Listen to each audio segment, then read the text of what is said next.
सवाल है मेरा कि शुरू हुआ था आरक्षण को लेकर, लेकिन अब हिंदुओं पर आकर ये टिक गया है, हिंदू मंदिर तोड़े जा रहे हैं। दूसरी चीज कि तख्ता पलट हो चुका है, उसके बावजूद भी हिंसा हो रही है। चीफ जस्टिस का घर जिसको आके हवाले कर दिया गया, जो पूर्व कप्तान है, उनके घर में भी तोड़फोड़ हुई है। देखिए, सबसे बड़ी बात है, अगर ये रिजर्वेशन से रिलेटेड था तो रिजर्वेशन के ऊपर रुक जाना चाहिए था। ये ट्रिगर हुआ है, मैं इसीलिए इसको सिस्टमैटिक प्लान्ड तरीके से बता रहा हूं कि ये पाकिस्तान ने, चाइना ने और यूएसए ने, देखिए इस पूरे के पूरे इवेंट्स के अंदर फायदा किसका है, सबसे बड़ी बात, और घाटा किसका है? घाटा सिर्फ दो लोगों का है, बांग्लादेश का और इंडिया का। इंडिया का घाटा क्या है कि अब आप देखेंगे कि रिफ्यूजी प्रॉब्लम आ जाएगी, हिंदूज के ऊपर अटैक हो जाएंगे, 2 लीडर ऑलरेडी हिंदूज मारे गए हैं, 4 टेंपल्स के ऊपर अटैक किया गया है, काली का जो गॉडेस काली का जो रूप है वो बिल्कुल एक ऑपोजिट डायरेक्शन में चला दिया गया है, as if it's a demon Kali. वो जो जहां जिन तरह की पेंटिंग्स वहां पर चल रही हैं, सड़कों के ऊपर लिखा जा रहा है। अगर ये एजिटेशन सिर्फ रिजर्वेशन होता तो ये खत्म हो जाना चाहिए था, और रिजर्वेशन तो 30% था पिछले 40 साल से, कोई नई बात तो हुई नहीं थी। और अब भी अगर किया है तो री इंट्रोड्यूस तो 5% था, और वो भी लेकिन बात तो ये है ना सर, हिंदुओं को निशाना बनाया जा रहा है, उनके घर पे पत्थरबाजी, आगजनी उनके घर पे की जा रही है, तोड़फोड़ की जा रही है, हिंदू मंदिरों तक को निशाना बनाया जा रहा है। तो इसीलिए कह रहा हूं ना कि ये रिजर्वेशन इशू है ही नहीं, ये इंडिया बांग्लादेश के रिलेशंस को तोड़ने वाली बात है, हिंदूज को हाईलाइट करने वाली बात है। हिंदूज अपने आप में वहां पर सेफ अब तक अगर थे, बताइए 40 साल में कितनी बार अटैक हुआ? मैं ये नहीं कहता हूं कि नहीं हुआ, वो sentiments can be anything, but at the same time उसको इंस्टिगेट कौन कर रहा है, किसका प्रॉफिट है? वो प्रॉफिट सिर्फ और सिर्फ चाइना और पाकिस्तान का है। आप हर चीज में देखेंगे कि जहां का अभी इस समय अगर जो भी डिस्टर्बेंस होती है उसका क्या डायरेक्ट इंपैक्ट है? इकोनॉमिक इंपैक्ट है, जब रिफ्यूजीज हमारे यहाँ आएंगे। एक और इकोनॉमिक इंपैक्ट है कि हमें डिप्लॉयमेंट करनी पड़ेगी, जो कि ऑलरेडी इंक्रीज कर दी गई है। और उससे अलग बड़ी बात कि हमारा जो ट्रेड उनके साथ चल रहा है वो अफेक्ट होगा। सो ओवरऑल एक सिचुएशन ऐसी बनेगी कि एंटी इंडिया सेंटिमेंट्स को जगाया जाए, और उसको जगाने का मुझे नहीं लगता बांग्लादेश का इंटरेस्ट है, ये सिर्फ और सिर्फ पाकिस्तान और चीन का इंटरेस्ट है।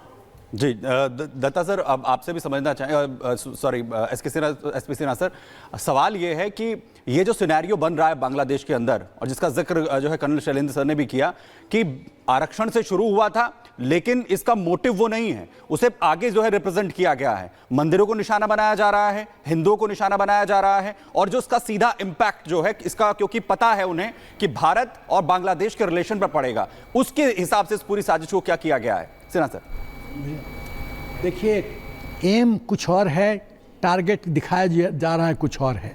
एम है हिंदुस्तान और बांग्लादेश के रिश्तों को खराब करना, हिंदुस्तान का प्रभाव बांग्लादेश में ख़त्म करना। और ये जो स्ट्रेटजी है पाकिस्तान की, वो 71 वार के बाद उसने कसम खा रखा है कि हिंदुस्तान को सबक सिखाना है। आप उस 71 वार का वो जख्म अभी भूला नहीं है। तो अभी मांगला एयरपोर्ट में हमारी संधि हुई थी बांग्लादेश के साथ, उससे सबसे ज़्यादा पेट में दर्द किसको हो रहा है? चीन को हो रहा है। चीन का जो स्ट्रिंग ऑफ पॉलिसी है कि हिंदुस्तान को चारों तरफ से घेरो, चक्रव्यूह में फंसाओ, उसको हम लोग तोड़ते गए हैं। ग्वाडर पोर्ट को तोड़ा, चाबार पोर्ट से, अभी हम श्रीलंका में जो इन्फ्लुएंस था उसको तोड़ा, मंडला पोर्ट साइन किया मोदी जी ने शेख हसीना के साथ। तो और हिंदू हेट्रेड का ये किसको सूट करता है? ये पाकिस्तान को सूट करता है। जमाते इस्लामी क्या है? पाकिस्तान का स्टूज है। तो आप ये जो ग्रैंड स्ट्रैटेजी है ना, उसका मुख्य उद्देश्य है हिंदुस्तान के प्रभाव को, हिंदुस्तान की बांग्लादेश की देश की जो दोस्ती है उसको ख़त्म करो और उसको चीन के प्रभाव में वापस लाओ। यदि मंगला पोर्ट का डील कैंसिल हो जाता है तो इसको किसको फ़ायदा होगा? चीन को फ़ायदा होगा। तो ये ग्रेटर ग्रैंड स्ट्रेटजी समझिए।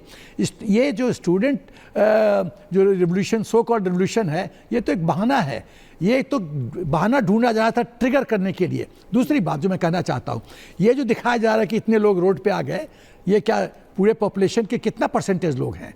कितने परसेंटेज हैं? और जब ये कौन ये एजिटेशन को लीड कर रहा है? ये तो जमात इस्लाम के लोग छात्र शिविर कर रहा है। तो क्या वो पूरा रिप्रेजेंट करता है? और इतना गदर था तो अभी तो इलेक्शन फिलहाल हुआ, तो शेख हसीना कैसे आ गई सत्ता में?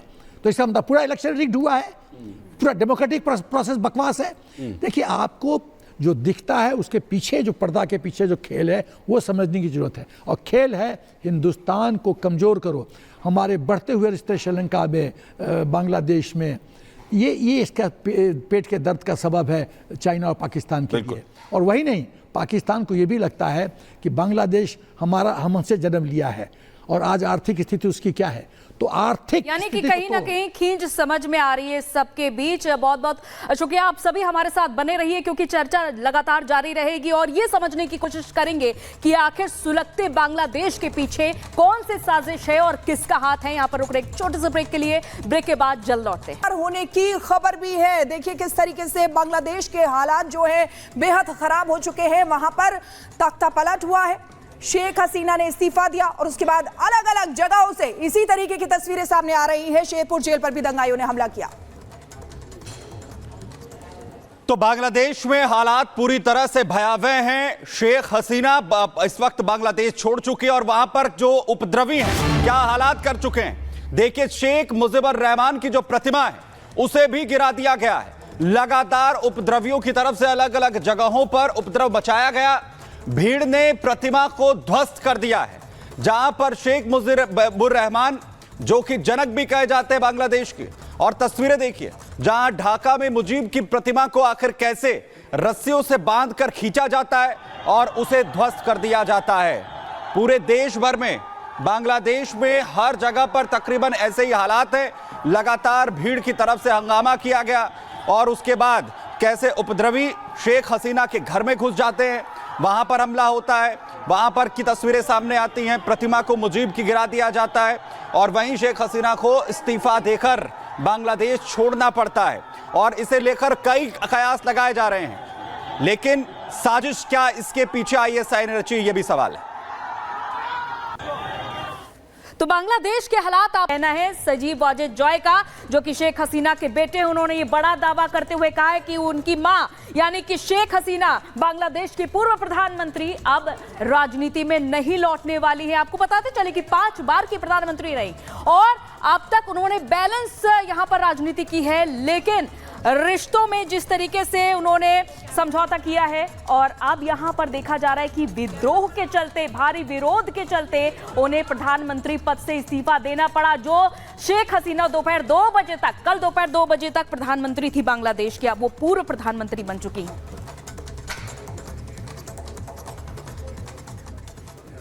तो जिन छात्रों के लिए शेख हसीना ने सुरक्षा बलों का इस्तेमाल नहीं किया था, उन्हीं छात्रों ने हसीना का तख्ता पलट किया है। देखिए, नाहिद इस्लाम जो छात्र हैं, हसीना सरकार के खिलाफ इन्होंने आंदोलन किया।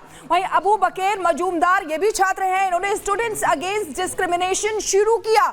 यहाँ पर आसिफ महमूद ये भी छात्र हैं, आरक्षण के खिलाफ आंदोलन का हिस्सा ये भी रहे हैं। वहीं नाहिद इस्लाम की अगर बात करें, ये भी छात्र रहे हैं। पुलिस हिरासत में नाहिद पर अत्याचार हुआ, इनका ये कहना है। अबू बकर मजूमदार ये इनके बारे में बताते हैं कि पुलिस ने हिरासत में लेकर अत्याचार किया।